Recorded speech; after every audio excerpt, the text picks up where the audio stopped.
कल की रात अंतिम तो नहीं थी, लेकिन भारी जरूर थी। नमस्कार, आदाब, सत श्री अकाल दोस्तों, स्वागत है आप सबका मेरे YouTube चैनल स्वप्निल जंक्शन पर। और मैं आशा करता हूं कि आप सभी स्वस्थ और सुरक्षित होंगे। दोस्तों, हमारे देश भारत में दरअसल 50 करोड़ से ज्यादा लोग व्हाट्सएप चलाते हैं। 50 करोड़ से ज्यादा यूजर्स हैं व्हाट्सएप के। अगर मैं आपको थोड़ा सा एग्जैक्ट आंकड़ा बताऊं तो ये 53 करोड़ से ज्यादा का है। इसके अलावा हमारे देश में 40 करोड़ से ज्यादा लोग फेसबुक चलाते हैं और 40 करोड़ से ज्यादा लोग ही यूट्यूब भी चलाते हैं। साथ ही साथ 21 करोड़ से ज्यादा लोग हमारे देश में इंस्टाग्राम के यूजर्स हैं और 1 करोड़ से ज्यादा यूजर्स हमारे देश में ट्विटर चलाते हैं। जिस देश में इतनी बड़ी संख्या में जो इंटरनेट के या सोशल मीडिया के जो प्लेटफॉर्म्स हैं, उस देश के इतने ज्यादा नागरिक अगर इन प्लेटफॉर्म्स के यूजर्स हों, जहां पर ऑनलाइन क्लास से लेकर बिजनेस की डील्स तक हर एक चीज इन सोशल मीडिया प्लेटफॉर्म से होती हो, वहां पर क्या अचानक से एक रात में या एक तारीख के बदलते ही क्या इन तमाम चीजों को बंद किया जा सकता है? इसका उत्तर है हां भी और ना भी। दोस्तों, बात यह है कि दरअसल आज 26 तारीख है और ये 26 तारीख का जो दिन है, दरअसल जब ये नहीं आया था तब तक लोग इस असमंजस में थे। लोग लगातार इस विषय को लेकर चर्चा कर रहे थे कि क्या ये जो तमाम सोशल मीडिया प्लेटफॉर्म्स हैं, क्या ये बंद हो जाएंगे, क्योंकि सरकार ने कुछ नियम निकाले थे। और इसमें इन तमाम बातों के बारे में, इस पूरे विषय के बारे में आज की इस वीडियो में आपके डाउट्स क्लियर करने की कोशिश करूंगा और साथ ही साथ आपको ये बताने का प्रयास करूंगा, क्योंकि इसमें जहां कहीं ना कहीं सरकार के जो नियम है, क्योंकि सरकार ने आईटी के नए नियम निकाले हैं, लेकिन कहीं ना कहीं इसमें एक कड़ी और जुड़ी हुई है और वो कड़ी जुड़ी हुई है टूल किट को लेकर। टूल किट का विवाद क्या है वो भी आपको बताऊंगा और इससे कहां पर कहीं ना कहीं इसकी टाइमिंग को लेकर सवाल तो उठ रहे हैं। लेकिन उससे पहले मैं आपको ये जो सोशल मीडिया प्लेटफॉर्म्स का पूरा ये विवाद है, इसके बारे में आपको बताना चाहूंगा।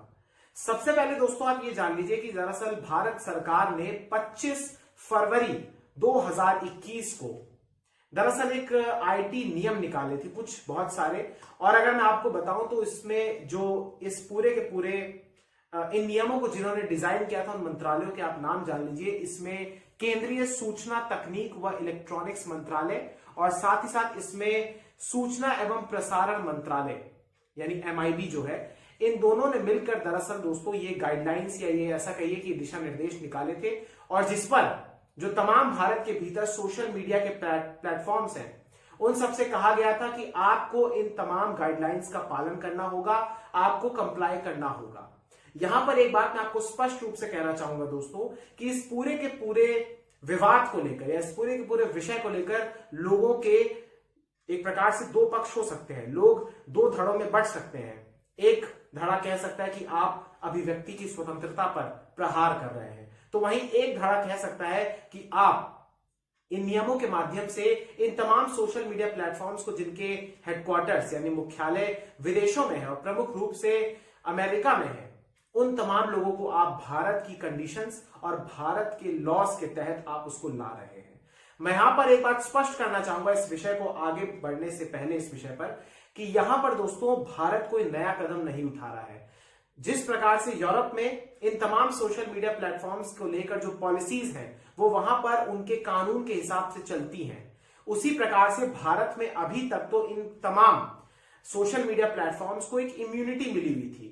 यानी ऐसा समझिए कि इनके पास एक विशेष अधिकार था या इनके पास वो सुविधा थी। और उस आईटी एक्ट को मैं आपके सामने रखना चाहूंगा कि आईटी कानून की धारा 79 के तहत इन्हें दरअसल इस बात की छूट मिलती थी कि अगर कोई भी यूजर, कोई भी ग्राहक अगर इन सोशल मीडिया प्लेटफॉर्म पर आपत्तिजनक पोस्ट करता है तो फिर कार्रवाई सीधे तौर पर उस ग्राहक के खिलाफ होगी, इन प्लेटफॉर्म्स के खिलाफ नहीं होगी।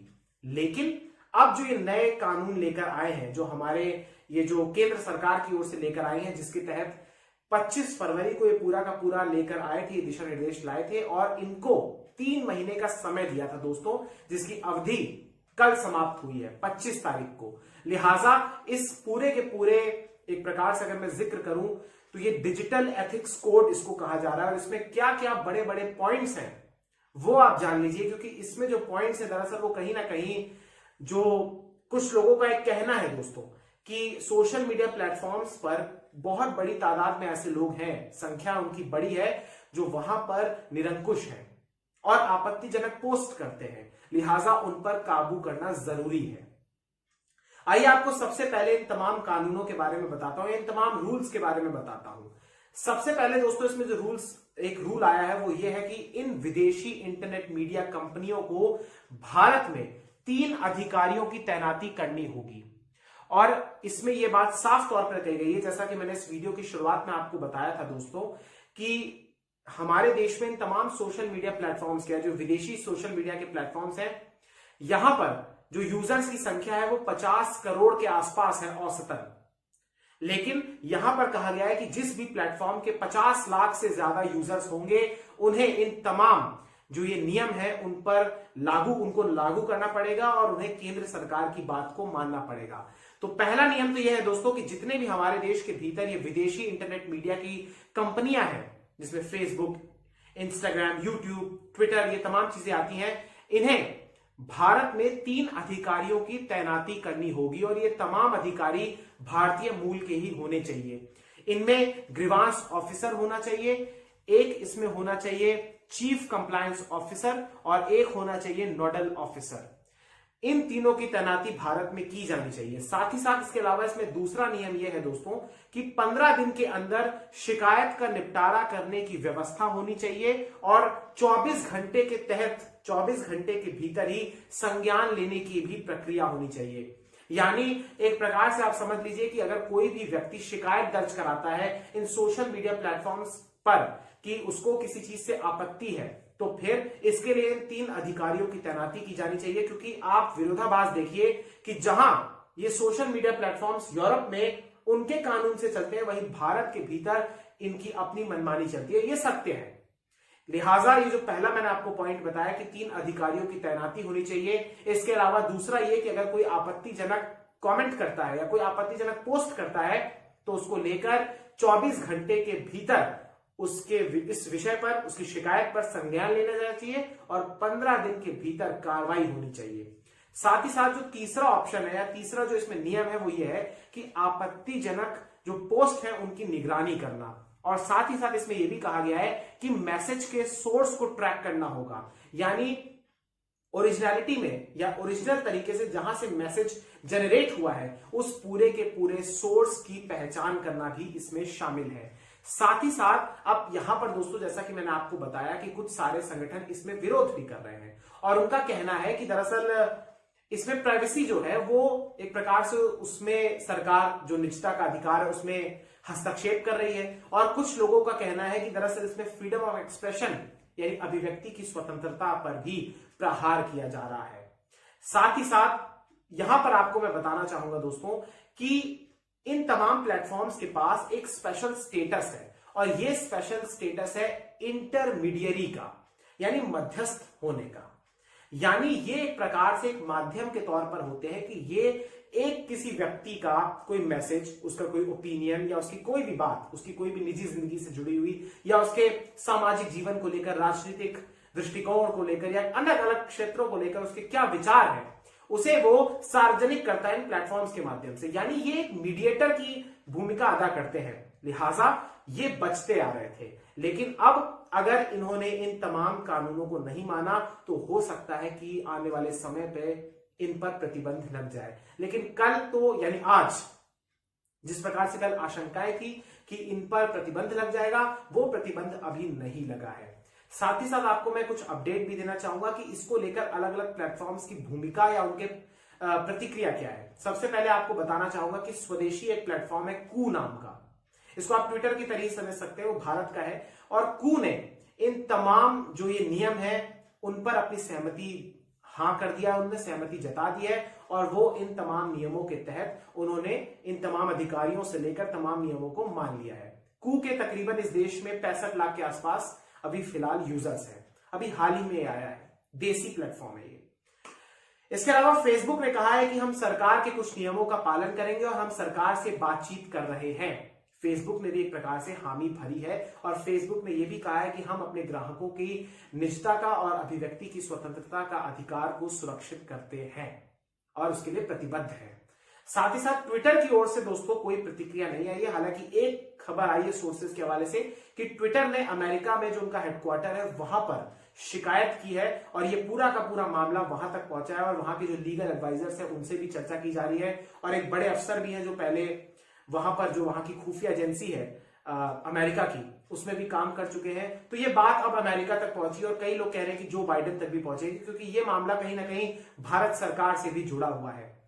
खैर ये दूर की गोटी है, लेकिन ये फिलहाल ये बात आपको मैंने बता दी है। इंस्टाग्राम की तरफ से भी कोई अभी फिलहाल नहीं आई है। हालांकि व्हाट्सएप की तरफ से अभी आपको पता ही होगा कि 15 मई को उनकी एक प्राइवेसी पॉलिसी है, इनकी जो एक पॉलिसी थी वो आपके पास पॉपअप होकर वो मैसेज आता था, उसको लेकर उन्होंने कहा है कि अगर कुछ लोग 15 मई के बाद भी अगर इसको स्वीकार नहीं करते हैं या 15 मई तक स्वीकार नहीं करते हैं तो उन लोगों तक हम बार बार नोटिफिकेशन भेजेंगे और उन तक हम विश्वास दिलाने का प्रयास करेंगे कि आप इसको एक्सेप्ट कर लीजिए।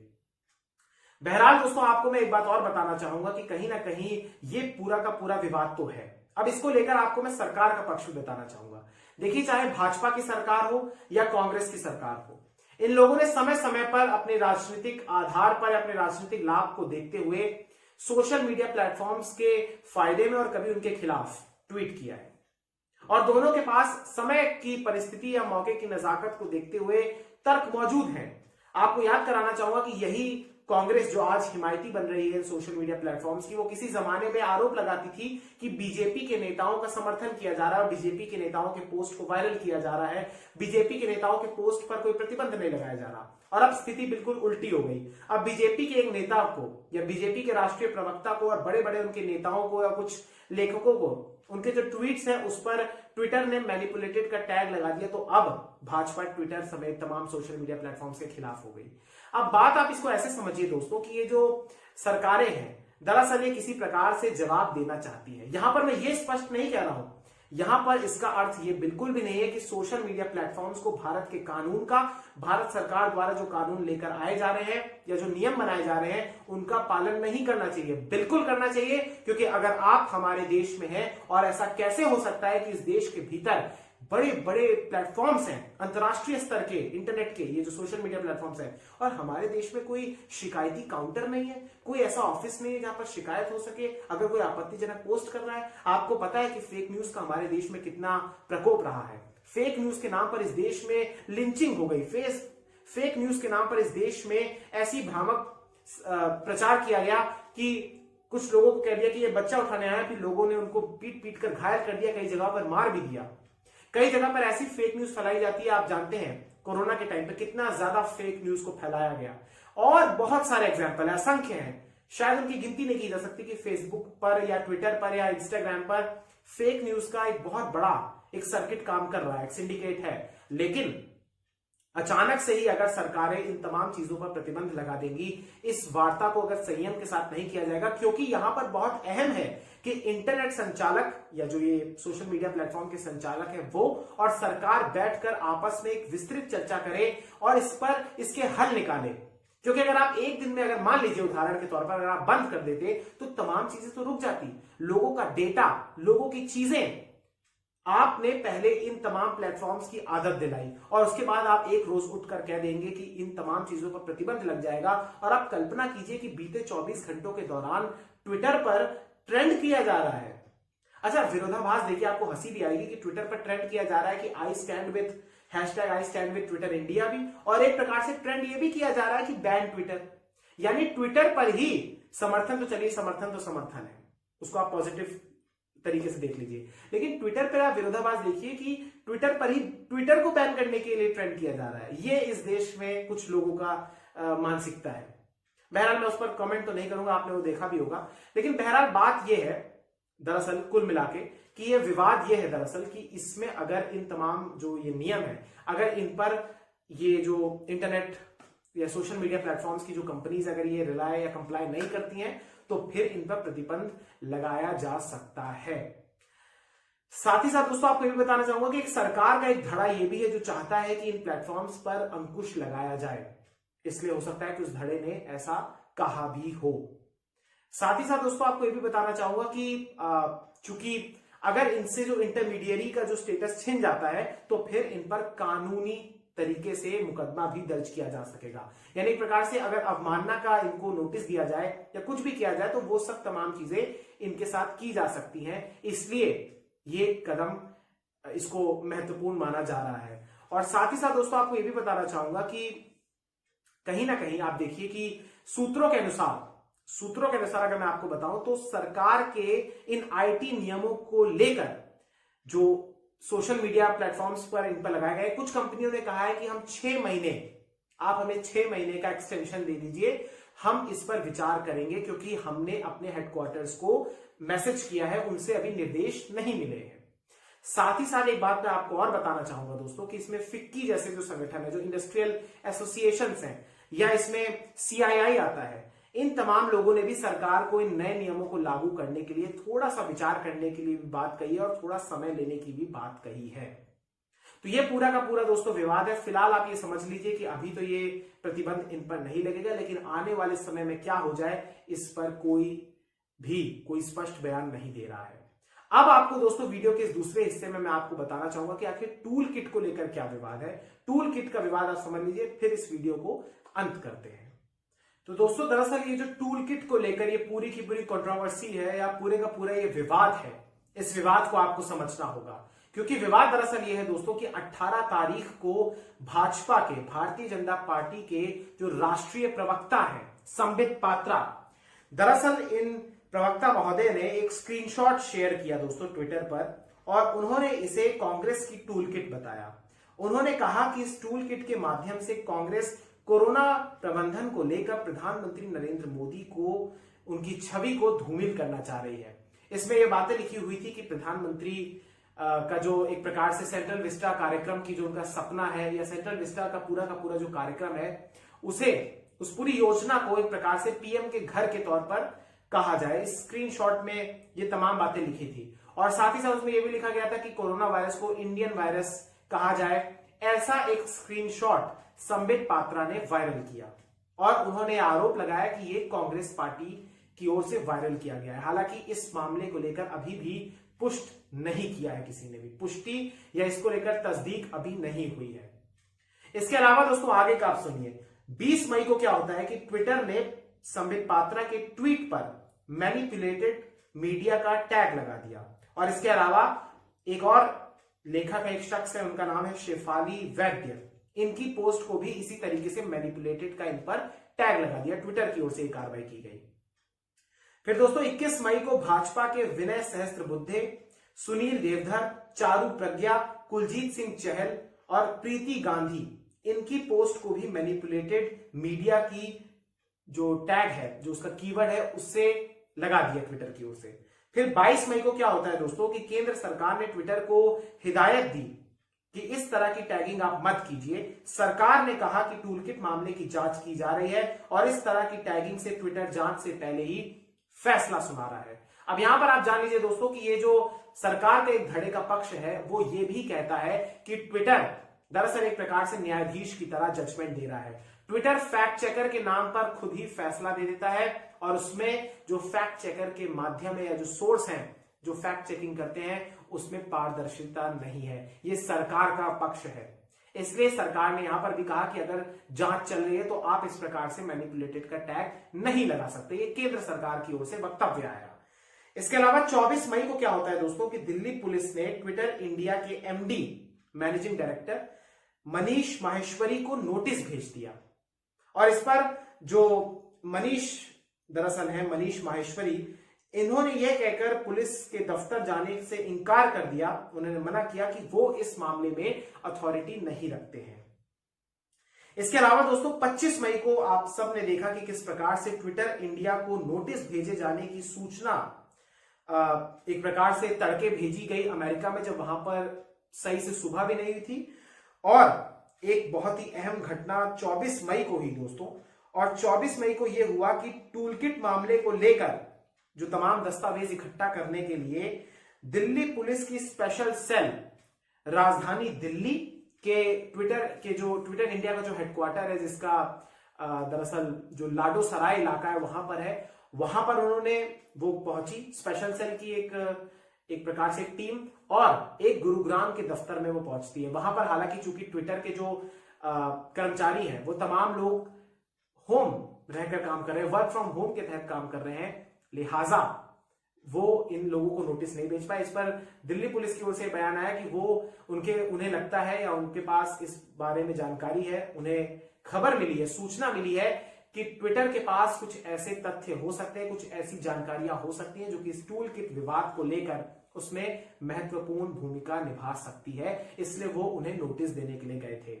हालांकि ये सवाल अभी भी ज्यों का त्यों बरकरार है कि क्या दिल्ली पुलिस को ये बात नहीं पता थी कि ट्विटर के तमाम कर्मचारी वर्क फ्रॉम होम के तहत कार्य कर रहे हैं, और क्या वो गए थे अगर, तो क्या वो हेडलाइन बनाने के गए थे, ये बहुत बड़ा सवाल है। तो पूरा का पूरा टूल किट विवाद यही है दोस्तों कि संबित पात्रा ने एक स्क्रीनशॉट शेयर किया, उस पर 2 दिन के बाद ट्विटर की ओर से मैनिपुलेटेड का टैग लगा दिया गया, और इसके बाद एक प्रकार से कुछ लोगों पर भी लगाया गया। और इसको लेकर लेटेस्ट अपडेट ये भी है कि कांग्रेस ने 11 नेताओं के खिलाफ, 11 मंत्रियों के खिलाफ, जो केंद्रीय मंत्री हैं, उनके भी पोस्ट को मैनिपुलेटेड का टैग लगाने के लिए एक लेटर लिखा है ट्विटर को। यानी इस विवाद को लेकर अभी भी राजनीति गर्मागर्म हो रही है, ये विवाद बढ़ता जा रहा है, और ये उस समय बढ़ रहा है जिस समय देश के भीतर कोरोना का संकट है। यहां पर बात यह है कि हमारे देश की प्राथमिकता क्या है। आप देख रहे होंगे कुछ दिनों से कि हमारे देश के भीतर बात हो रही है आयुर्वेद और एलोपैथी को लेकर। बताइए, ये कोई विवाद का विषय है?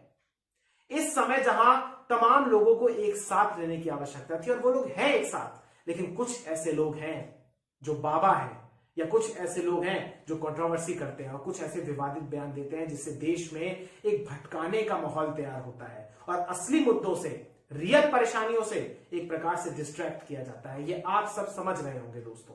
इस समय यास तूफान भी आ रहा है। मैं इस वीडियो के माध्यम से ये प्रार्थना करना चाहूंगा कि यास तूफान तबाही ना मचाए, क्योंकि ताउते तूफान ने बहुत तबाही मचाई। यास प्रमुख रूप से पश्चिम बंगाल के तटीय क्षेत्रों में और उड़ीसा के तटीय क्षेत्रों में अपना प्रभाव डालेगा। साथ ही साथ तमिलनाडु, आंध्र प्रदेश में भी इसके प्रभाव देखने को मिल सकते हैं। लिहाजा हमें प्रार्थना करनी चाहिए कि वहां पर सब कुछ शांतिपूर्ण रहे और ज्यादा नुकसान ना हो, जान माल का नुकसान ना हो। और कोरोना का संकट तो है ही, लेकिन इस समय देश की प्राथमिकता यह है, और देशवासियों को उलझाया जा रहा है कि कहीं कहीं ट्विटर बैन ना हो जाए, कहीं इंस्टाग्राम बंद ना हो जाए, कहीं व्हाट्सएप ना बंद हो जाए। देखते रहिए भटकाने का क्या है वो। लेकिन हाँ, इसमें कानून का कोई समझौता नहीं होना चाहिए, क्योंकि कहीं ना कहीं यहां पर दोनों ही पक्ष अपने अपने इस पूरे के पूरे इस विवाद में बराबरी की जिम्मेदारी रखते हैं।